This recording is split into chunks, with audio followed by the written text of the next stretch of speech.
Buongiorno e benvenuti e benvenute amici e amiche a questo nuovo tutorial di Excel. Oggi parleremo di barra multifunzione oppure detto anche ribbon. Che cos'è, dove si trova, come lo possiamo personalizzare. Prima di andare a vedere la barra multifunzione vi ricordo che questo è un tutorial che fa parte di un gruppo di tutorial che costituisce un corso completo di Excel da principiante ad esperto, quindi chi vuole seguirsi tutto il corso senza nessun problema, in tranquillità, può iscriversi al canale, così sarà sicuro di non perdersi neanche un tutorial. Detto questo, andiamo a vedere il ribbon, cioè la barra multifunzione. Allora, andiamo a vedere dove si trova questa barra. Il ribbon si trova sotto la barra di accesso rapido, che è stato oggetto di altro tutorial, come saranno oggetto tutte le funzionalità di Excel.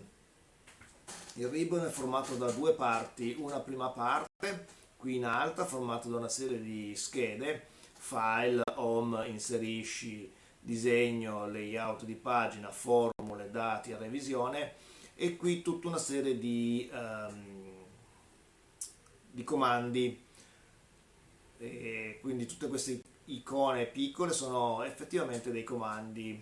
Per mezzo di questa barra multifunzione noi lavoreremo su questi dati che noi metteremo in queste celle, quindi il ribbon è un po' il cuore, il cervello di Excel, quindi la parte più importante. Di comandi ce ne sono veramente tanti, ma ce ne sono molti di più di quelli che si possono immaginare, perché ogni scheda, ad esempio Home, ha questa serie, tutta questa serie di comandi che voi vedete. Ma se noi ci trasferiamo su Inserisci, escono fuori tutta un'altra serie di comandi. La stessa cosa su Disegno, Layout di pagine, Formule, Dati, Revisioni. Torniamo alla Home. Questi comandi sono divisi da queste striscine, di queste barrine verticali. Queste barre verticali sono dei separatori, separano tutti i vari comandi in gruppi omogenei, cioè questo gruppo che si chiama carattere avrà tutti i comandi che vanno a gestire il carattere. Stessa cosa per allineamento, numeri, stili, formato celle, modifica. Alcuni di questi gruppi di comandi hanno delle estensioni. Le estensioni le vediamo perché hanno una freccetta rivolta verso il basso, ad esempio qui in carattere e qui in appunti. Se andiamo a vedere carattere, ad esempio, ecco che praticamente esce fuori una nuova tendina dove possiamo impostare il carattere, possiamo impostare il colore, i vari effetti.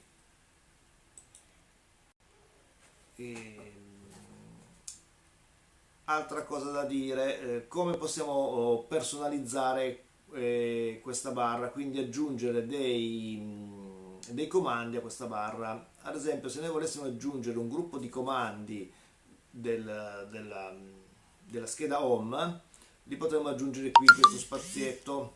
Andiamo a vedere come si fa. File, opzioni, personalizzazione della barra multifunzione. Andiamo a vedere dopo modifica, qui dove modifica gli possiamo aggiungere un nuovo gruppo di comandi. Ecco, qui ha generato un nuovo gruppo di comandi personalizzato. Andiamo ad aggiungere, possiamo aggiungere qui comandi, formattazione condizionale, aggiungi, gestione nomi, aggiungi, funzione, aggiungi. Avremo questi nuovi tre comandi. Andiamo a vedere. Ok. Ecco qui che abbiamo aggiunto un gruppo di comandi: formattazione condizionale, gestione nomi, inserimento, inserisci funzione. Ma possiamo fare anche di più. Possiamo proprio andare ad aggiungere anche qui una scheda completa. File, opzioni, personalizzazione della barra multifunzione, chiudiamo un attimo home e andiamo ad aggiungere una nuova scheda qui.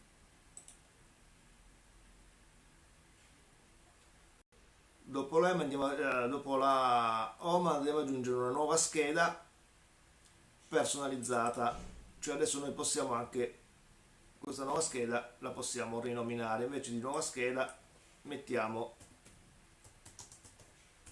Gianmarco.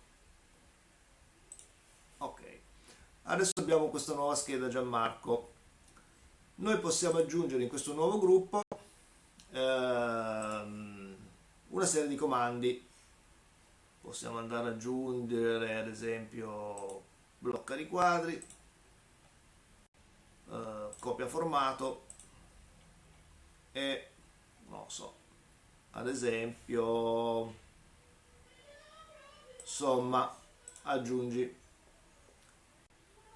Ok, ecco che dopo home abbiamo aggiunto una scheda Gianmarco che avrà i suoi comandi, quindi possiamo addirittura personalizzare questo ribbon sia aggiungendo dei gruppi di comandi sia delle semplici schede. Ovviamente questa scheda noi la possiamo anche spostare e magari metterla da questa parte. Il procedimento è ovviamente molto semplice.